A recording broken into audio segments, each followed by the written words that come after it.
Good morning and welcome to Varthamanam. ഇന്നത്തെ പ്രധാനപ്പെട്ട പത്രവാർത്തകൾ.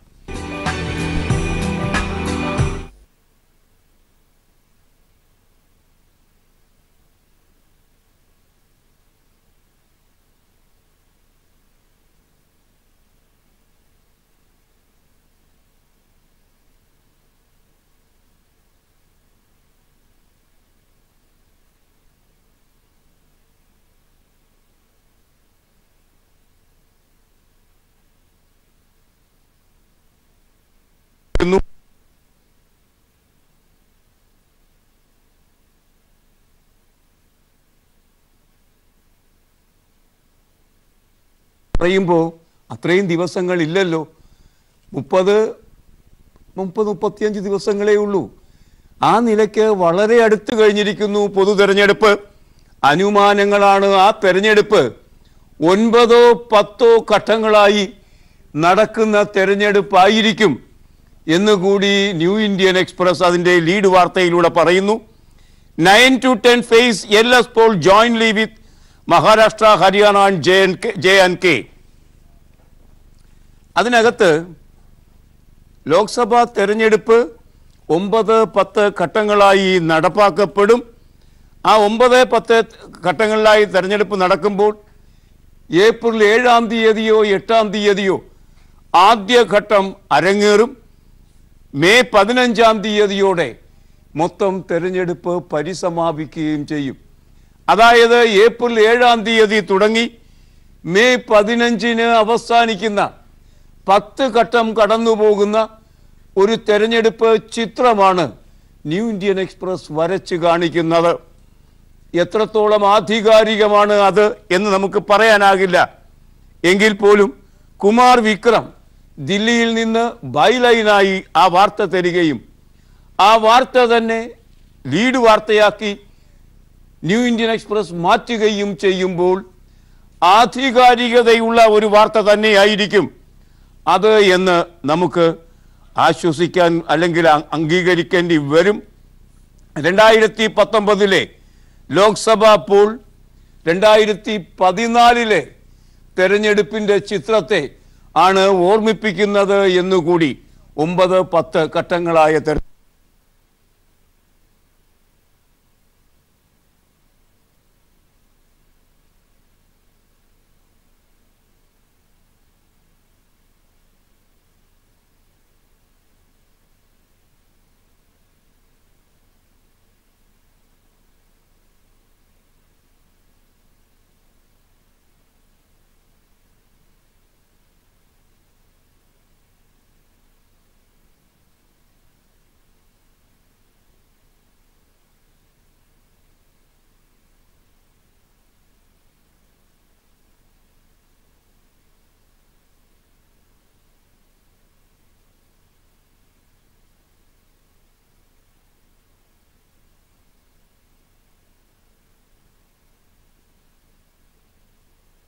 കോൺഗ്രസും ഇതിനുള്ള ഒരുക്കങ്ങളിലൂടെ കുറെ മുന്നോട്ട് പോയി എന്ന് പറയാതെ വയ്യ. കോൺഗ്രസ് വലിയ സഖ്യത്തിന് രൂപം കൊടുക്കാൻ ആഗ്രഹിക്കുന്ന പാർട്ടിയാണ്. സഖ്യങ്ങളുടെ വിവിധ ഘട്ടങ്ങൾ അത് പല സംസ്ഥാനങ്ങളിലും ചർച്ച തുടങ്ങി. ചില സംസ്ഥാനങ്ങളിൽ ചർച്ച സ്വരൂപിക്കുകയും ചെയ്തു. മഹാരാഷ്ട്രയിൽ കോൺഗ്രസും NCPയുമാണ് മുന്നണി ധാരണയുണ്ടാക്കിയ കക്ഷി. UPയിൽ ഏറ്റവും വലിയ സംസ്ഥാനം 80 സീറ്റുള്ള UPയിൽ 37 സീറ്റ് വീതം SPയും BSPയും പങ്കുവയ്ക്കാൻ ധാരണയായി. ബാക്കി ചെറുകക്ഷികൾക്ക് നൽകും. 2 സീറ്റാണ് കോൺഗ്രസിന് അവർ വെച്ച് നീട്ടുന്നത്. അത് അമേഠിയും റായ്ബറേലിയുമാണ്. കോൺഗ്രസിന് അക്കാര്യത്തിൽ നിരാശയുണ്ട്. തമിഴ്നാട്ടിൽ DMKയുമായി കോൺഗ്രസ് സഖ്യത്തിലേർപ്പെടാൻ തീരുമാനിച്ചിരിക്കുന്നു. അങ്ങനെ ഇതാ നോക്കൂ, ഒരുപക്ഷെ മാർച്ച് ഇപ്പം നമുക്ക് പറയാൻ കഴിയുന്നത് മാതിരി ഏപ്രിൽ എന്ന് പറയുന്ന സമയത്തേക്ക് ഏപ്രിൽ 9-ാം തീയതി 9-10 തീയതികളിൽ ആദ്യഘട്ട തെരഞ്ഞെടുപ്പ് വരുന്ന രീതിയിൽ ജനുവരി, ഫെബ്രുവരി, മാർച്ച് ഏകദേശം ആ നിലയ്ക്ക് 3 മാസം അകലെ നിൽക്കുന്നു തെരഞ്ഞെടുപ്പ്. അതേ സംബന്ധിച്ച വാർത്തകൾ ആദ്യമായി നമുക്ക് എത്തിച്ച് തരുന്നത് ദി ന്യൂ ഇന്ത്യൻ എക്സ്പ്രസ് ആയിരിക്കുന്നു എന്നും ഈ വാർത്ത നമ്മോട് പറയുന്നു. ശബരിമലയെ ചുറ്റിപ്പറ്റി ആരംഭിക്കുകയും തുടർ വാർത്തകളായി പരിണമിക്കുകയും ചെയ്ത കലാപ സമാനമായ ഏറ്റുമുട്ടലുകളുടെ വാർത്ത പത്രങ്ങൾ അതിൻ്റെ കാര്യങ്ങൾ ഇന്ന് നമുക്ക് തരുന്നു. യുവതികളായ സ്ത്രീയെ മല കയറ്റില്ല എന്ന ദൃഢപ്രതിജ്ഞ എടുത്തത് RSS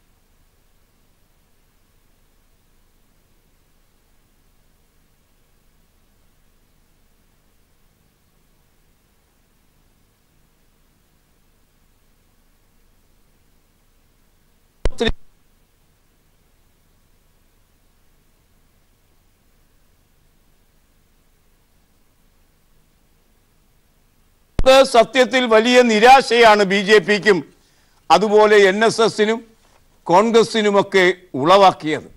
അതുകൊണ്ട് തന്നെ വലിയ അരിശത്തോടെയാണ് BJPയുടെയും RSSന്റെയും ഗുണ്ടകൾ മലയിറങ്ങിയത്. മലയിറങ്ങി സമതലത്തിലെത്തിയ ഗുണ്ടകൾ കാണുന്നതെല്ലാം അടിച്ചു തകർത്തു. പോലീസ് സ്റ്റേഷൻ ആക്രമിച്ചു. ബോംബ് എവിടെയും എറിഞ്ഞു കൂട്ടി. ആ അർത്ഥത്തിൽ അഴിഞ്ഞാട്ടത്തിൻ്റെ ദിവസങ്ങളാണ് കഴിഞ്ഞ ദിവസങ്ങളിൽ നടന്നത്. 2 സ്ത്രീകൾ കയറിയാൽ അതോടെ തകർന്നു വീഴുന്നതാണ് സംഘികളുടെ ആത്മവിശ്വാസം എന്ന് കേരളം തെളിയിച്ചു. കേരളം ഇതിനു മുമ്പ് കണ്ടിട്ടില്ലാത്ത വണ്ണം ഉള്ള ഹിംസ ആണ് കാഴ്ചവെച്ചത്. ഒടുവിൽ എല്ലാം അടങ്ങി വരുമ്പോൾ എന്താണ് ബാക്കി പത്രം?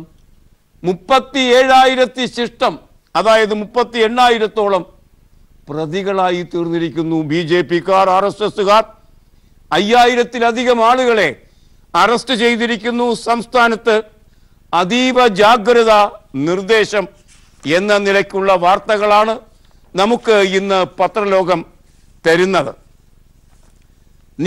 കലാപ നീക്കം അടിച്ചമർത്തും. മുഖ്യമന്ത്രിയുടെ കർക്കശമായ നിലപാടാണ്, വിട്ടുവീഴ്ചയില്ലാത്ത നിലപാടാണ്. കേരളത്തിൽ വർഗീയ കലാപമുണ്ടാക്കാനുള്ള ശ്രമങ്ങൾ നിർദാക്ഷിണ്യം അടിച്ചമർത്തുമെന്ന് മുഖ്യമന്ത്രി പിണറായി വിജയൻ. ഉത്തരേന്ത്യയിൽ പലയിടത്തും പരീക്ഷിച്ച് വിജയിച്ച തന്ത്രം കേരളത്തിലും പയറ്റാനാണ് സംഘപരിവാർ ശ്രമിക്കുന്നത്. കോഴിക്കോട് നഗരത്തിൽ ഉൾപ്പെടെ പലയിടത്തും കലാപം നടത്താൻ ഗൂഢാലോചനയുണ്ടായി. മുഖ്യമന്ത്രി ഫേസ്ബുക്ക് പോസ്റ്റിൽ ചൂണ്ടിക്കാട്ടി. അക്രമികളുടെ രാഷ്ട്രീയം നോക്കാതെയുള്ള കർശന നടപടികളാണ് പോലീസ് സ്വീകരിക്കുന്നത്. സമാധാന ജീവിതം ഉറപ്പാക്കേണ്ടത് സർക്കാരിൻ്റെ ബാധ്യതയാണ്. ഒരു തരത്തിലുള്ള ഭീഷണിക്കും വഴങ്ങില്ല. കലാപം നടത്തി കേരളത്തിൽ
ബുദ്ധിയുള്ളവരുടെ എല്ലാം നിലപാട് എന്ന കോൺഗ്രസ് ദേശീയ വക്താവ് പവൻ ഖേര തുറന്നടിച്ചതോടെ കേരളത്തിൽ കോൺഗ്രസ് നേതാക്കൾക്ക് തലയിൽ മുണ്ടിട്ട് നടക്കേണ്ട ഗതികേട്.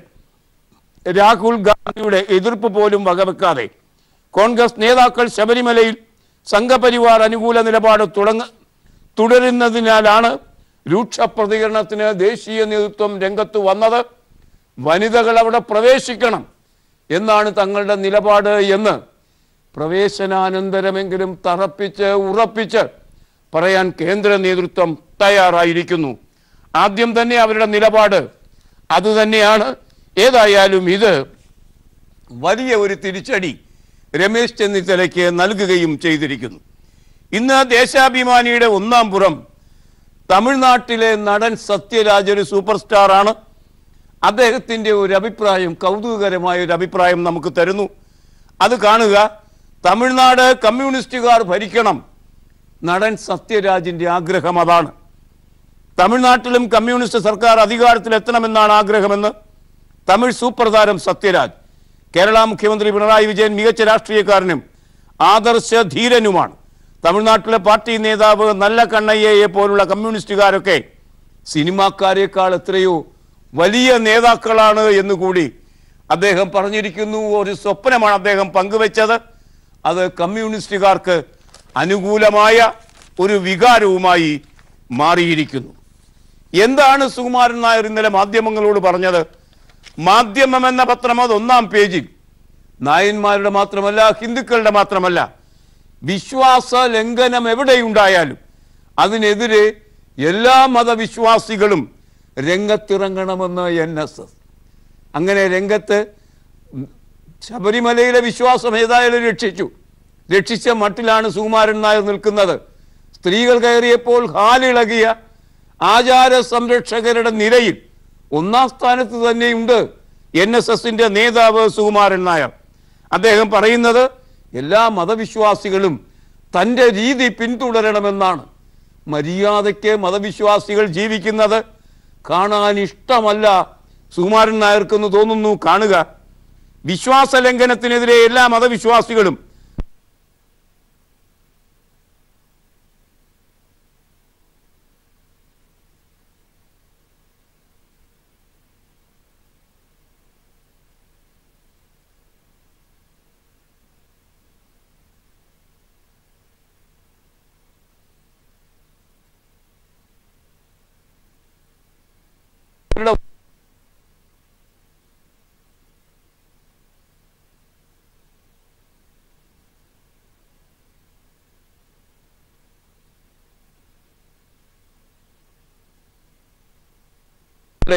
വിശ്വാസ സംരക്ഷണമാണ് അത് എന്ന് നായന്മാർ പോലും ഇതൊന്നും വിശ്വസിക്കാൻ പോകുന്നില്ല മിസ്റ്റർ നായർ എന്ന് പറയേണ്ടി വരും.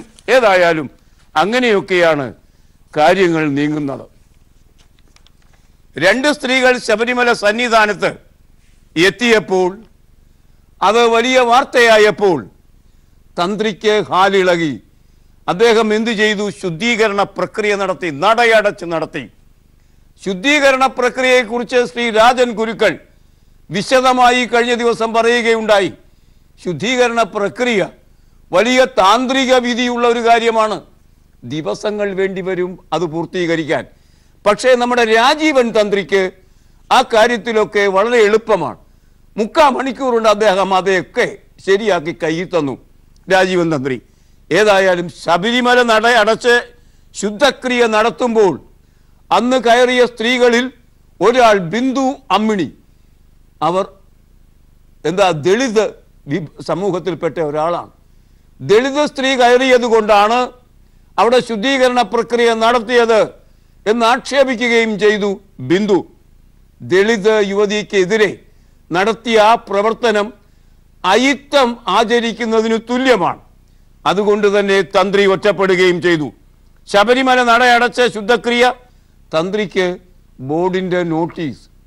ബിന്ദു മനസമാധാനത്തോടെ സന്നിധാനത്തെത്തി അയ്യപ്പനെ വണങ്ങി തിരിച്ച് മലയിറങ്ങി. പക്ഷേ ഇതാ നോട്ടീസും വാങ്ങി നിൽക്കുകയാണ് നടയടച്ച തന്ത്രി. യുവതീ പ്രവേശനത്തെ തുടർന്ന് ശബരിമല നടയടച്ച് ശുദ്ധക്രിയ നടത്തിയതിന് വിശദീകരണം തേടി തന്ത്രി കണ്ഠരര് രാജീവർക്ക്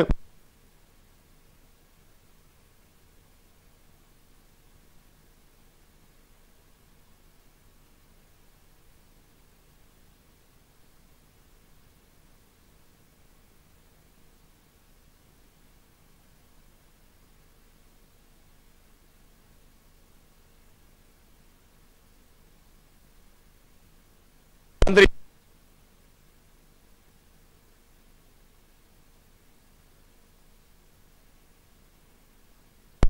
NSS സെക്രട്ടറി ആവശ്യപ്പെട്ടതുകൊണ്ടായിരിക്കണം ഈ രാജീവൻ തന്ത്രി നടയടച്ച് കുഴപ്പങ്ങൾ ഉണ്ടാക്കിയത്. അതിന് നന്ദിയും പറഞ്ഞു NSS സെക്രട്ടറി സുകുമാരൻ നായർ.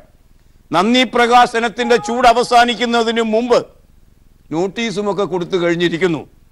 ആ നിലയ്ക്ക് തന്ത്രി ഈ കഴിഞ്ഞ ആളുകളൊക്കെ പറഞ്ഞത് കേട്ട് ഒറ്റപ്പെട്ടു നിൽക്കുന്ന അവസ്ഥയാണ്. ശബരിമല യുവതീ പ്രവേശനം BDJS കേന്ദ്രത്തെ സമീപിക്കും. തുഷാർ വെള്ളാപ്പള്ളി അദ്ദേഹം പറയുന്നു, കേരളത്തിലെ ക്രമസമാധാനം തകർത്ത ശബരിമല യുവതീ പ്രവേശന പ്രശ്നത്തിൽ അടിയന്തരമായി ഇടപെടണമെന്നാവശ്യപ്പെട്ട് BJP ദേശീയ നേതൃത്വത്തെയും സർക്കാരിനെയും സമീപിക്കുമെന്ന് BDJS അധ്യക്ഷൻ തുഷാർ വെള്ളാപ്പള്ളി പറഞ്ഞു. തുഷാർ വെള്ളാപ്പള്ളി പറയണ്ട, അതിനു മുമ്പ് തന്നെ പ്രധാനമന്ത്രി പറഞ്ഞു അവിടെ ഇങ്ങനെ സ്ത്രീകളെ കയറ്റി, അതുകൊണ്ട് വലിയ നിയമക്രമ പ്രശ്നമൊക്കെയാണ്, ഞങ്ങൾ ഇടപെടാൻ പോകുന്നു, ഇപ്പോൾ ഇടപെടും, ദാ ഇടപെടും, ഇപ്പോൾ തേങ്ങ ഉടയ്ക്കും എന്ന് നെടുമുടി വേണു പറയുന്നത് മാതിരി മാറി മാറി പറഞ്ഞുകൊണ്ടിരിക്കുകയാണ് പ്രധാനമന്ത്രി നരേന്ദ്രമോദിയും. അതുപോലെ അദ്ദേഹത്തിന് ഒത്താശ ചെയ്ത് എപ്പോഴും നിൽക്കുന്ന സ്മൃതി ഇറാനി. ഒന്നും സംഭവിച്ചൊന്നുമില്ല, അത്ര എളുപ്പമല്ല സംഭവിക്കാൻ. കാരണം ഇത് ആ നിലയ്ക്കുള്ളൊരു സർക്കാരല്ല എന്ന് ഇതിനോടകം തന്നെ അവർക്ക് മനസ്സിലായിട്ടുണ്ടാവും. ശബരിമലയിൽ എത്തുന്ന ഭക്തന്മാരിൽ 20% പോലും മലയാളികളല്ല. മലയാളികൾക്ക് ഭൂരിപക്ഷമുള്ള ഒരു സന്നിധാന സന്ദർശകരല്ല ശബരിമലയിലുള്ളവർ. 20%-ന് താഴെ മലയാളികൾ അവിടെ എത്താറുള്ളൂ. ബാക്കിയെല്ലാം അന്യ സംസ്ഥാനങ്ങളിൽ നിന്ന് വരുന്നവരാണ്. ഇവിടുത്തെ തൊഴിലാളികളെ മാതിരി അന്യ സംസ്ഥാനത്തിൽ നിന്ന് വരുന്നവരെ പോലെ ശബരിമലയിലെ വിശ്വാസികൾ 80% അന്യ സംസ്ഥാനങ്ങളിൽ നിന്ന് വരുന്നവരാണ്. ചുരുക്കം മലയാളികളെ അങ്ങോട്ട് പോകുന്നുള്ളൂ. അതുകൊണ്ട് സന്നിധാനം പിടിച്ച് മലയാളികൾക്കിടയിൽ അംഗീകാരം നേടിക്കളയാം എന്ന RSSന്റെ പ്രതീക്ഷ ആദ്യം തന്നെ തെറ്റായിരുന്നു, അതങ്ങ് പൊളിഞ്ഞു എന്നേ ഉള്ളൂ. കേരളത്തിൽ നിന്നുള്ള അയ്യപ്പഭക്തർ കുറവ്,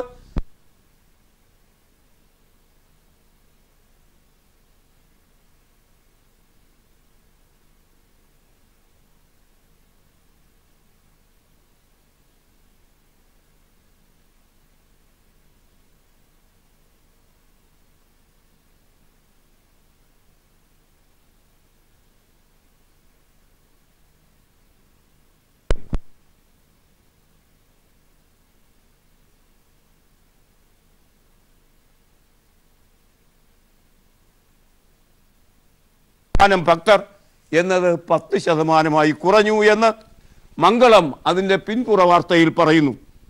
മറ്റൊരു വാർത്ത കൂടി മംഗളം തരുന്നു, കാണുക. ശബരിമല വിഷയത്തിൽ ഐക്യരാഷ്ട്രസഭയുടെ അഭിപ്രായം എന്ത്? ഇപ്പം ശബരിമലയുമായി ബന്ധിപ്പിച്ച്, നവോത്ഥാനവുമായി ബന്ധിപ്പിച്ച് സ്ത്രീകൾ നടത്തിയ വലിയൊരു മതിൽ, ആ മതിൽ ഒരു അന്തർദേശീയ ശ്രദ്ധ ആകർഷിച്ച കാര്യമായി തീർന്നു. അതിന് സാർവദേശീയ രംഗത്ത് തന്നെ കണക്കെടുപ്പും അംഗീകാരവുമൊക്കെ ലഭിക്കാൻ പോകുമ്പോൾ ഐക്യരാഷ്ട്രസഭ ശബരിമല വിഷയത്തിൽ അഭിപ്രായം പറഞ്ഞിരിക്കുന്നത് കാണുക. ശബരിമലയിലെ സ്ത്രീ പ്രവേശന വിഷയത്തിൽ അഭിപ്രായ പ്രകടനവുമായി ഐക്യരാഷ്ട്ര സംഘടന എല്ലാവരും നിയമവാഴ്ച അംഗീകരിക്കണമെന്നാണ് ഐക്യരാഷ്ട്ര സംഘടനയുടെ നിലപാടെന്ന് സെക്രട്ടറി ജനറൽ അന്റോണിയോ ഗട്ടറസിന്റെ വക്താവ് വ്യക്തമാക്കി. വിഷയത്തിൽ ഇന്ത്യൻ സുപ്രീം കോടതി അഭിപ്രായം പറഞ്ഞതാണ്. അതുകൊണ്ട് ഇന്ത്യയിലെ നിയമാധികാരികളുടെ കൈകളിലേക്ക് ഈ വിഷയം വിടുന്നു എന്നാണ് ഐക്യരാഷ്ട്രസഭയുടെ മേധാവി പറഞ്ഞതായി അദ്ദേഹത്തിൻ്റെ വക്താവ് നമ്മളോട് പറയുന്നത്. ആ നിലയ്ക്ക് ഐക്യരാഷ്ട്രസഭ സ്ത്രീകൾക്ക് അനുകൂലമാണ്, സുപ്രീം കോടതി വിധിക്ക് അനുകൂലമാണ്. ഇന്നലത്തെ കേരള കൗമുദിയുടെ ലീഡ് വാർത്ത, ഈ സാഹചര്യങ്ങൾ വരുമ്പോൾ തെരുവ് അഴിഞ്ഞാട്ടത്തിന് സാക്ഷ്യം നിൽക്കുന്ന അവസരത്തിൽ ഇപ്പോൾ കാര്യങ്ങൾ പതുക്കെ അടങ്ങുന്നുണ്ട്. ആ സാഹചര്യത്തിൽ BJPക്ക് ഉശിരേകാൻ മോദി വരുന്നു. മോദി വന്നാൽ കലാപം വരും എന്നത് പഴയ കഥ. ഇത് കേരളമാണ്, കല്ലിൽ കടിച്ച് പല്ല് കളയരുത് എന്ന് പിണറായി വിജയൻ അവരോട് ആവശ്യപ്പെടുന്ന ഒരു സംസ്ഥാനം. BJPക്ക് ഉശിരേകാൻ മോദി വരുന്നു.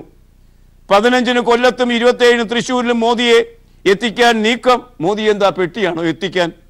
സെക്രട്ടേറിയറ്റ് വളയൽ 18-ന്, അമിത്ഷാ ഫെബ്രുവരിയിൽ വരും. അദ്ദേഹവും വെറുതെ ഇരിക്കുന്നില്ല.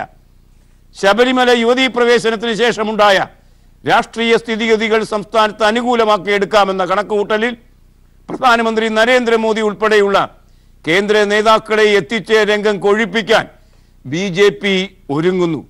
കേന്ദ്ര ആഭ്യന്തര മന്ത്രാലയം റിപ്പോർട്ട് തേടി കേരളത്തോട് തുടങ്ങിയ വാർത്തകളുമൊക്കെ ഈ പേജിൽ ഇന്നലത്തെ വാർത്തയായി.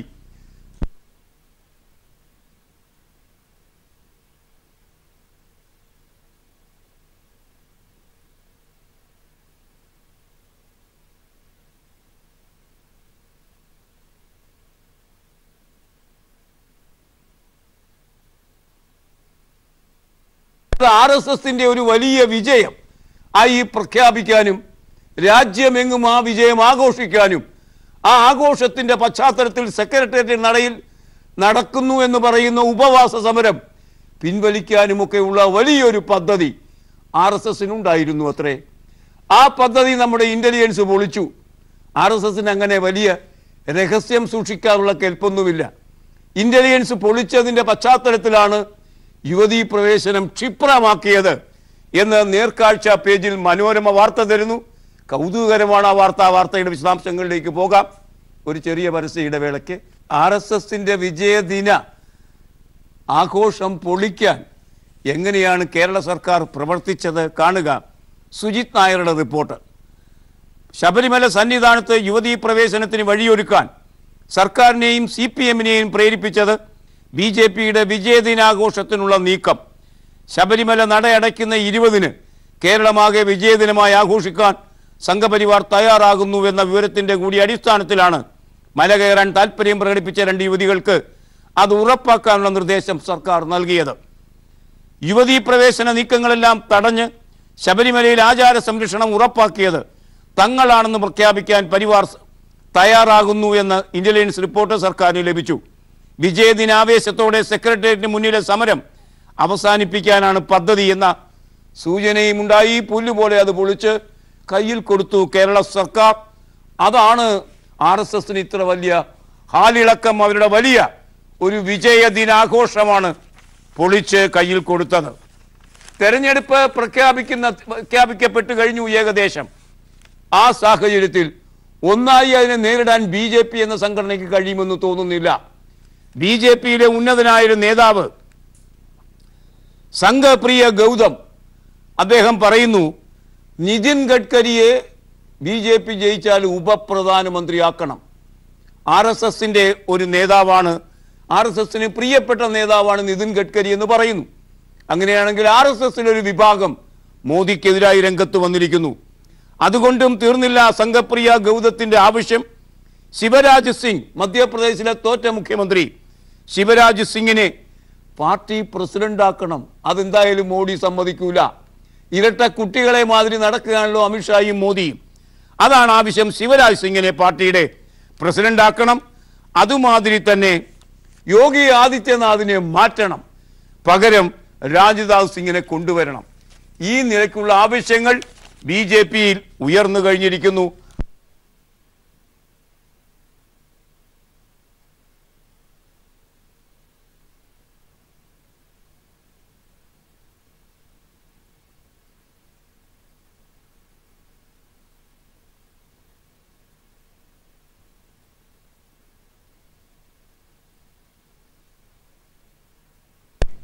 %0 മുതൽ 1% വരെ സെസ് ചുമത്താൻ GST കൗൺസിൽ മന്ത്രിതല സമിതി കേരളത്തിന് അനുമതി നൽകി.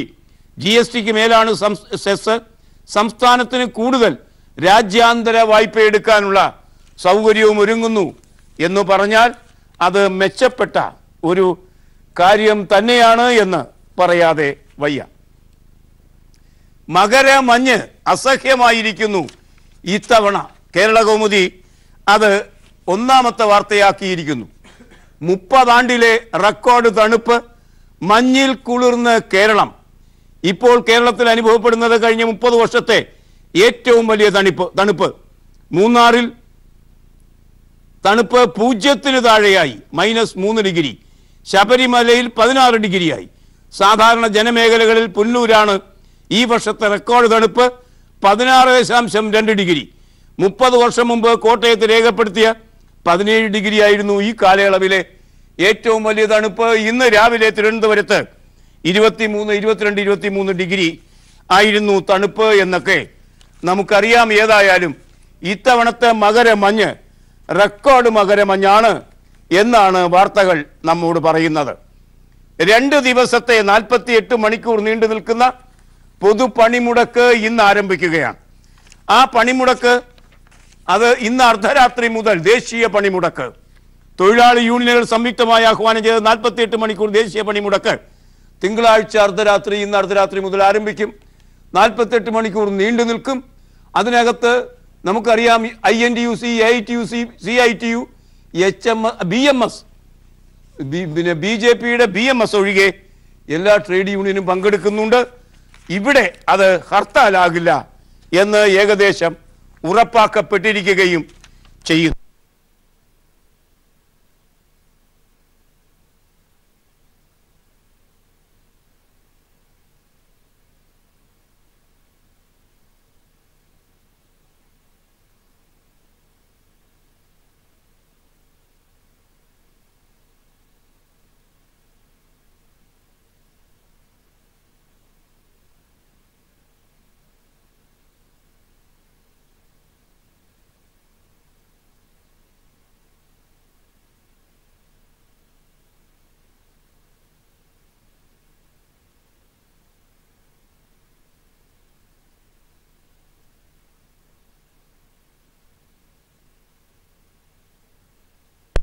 ഇത് തിരുവനന്തപുരം സെൻട്രൽ സ്റ്റേഡിയത്തിൽ നടക്കുന്ന 60ാമത് കളരിപ്പയറ്റ് ചാമ്പ്യൻഷിപ്പാണ്.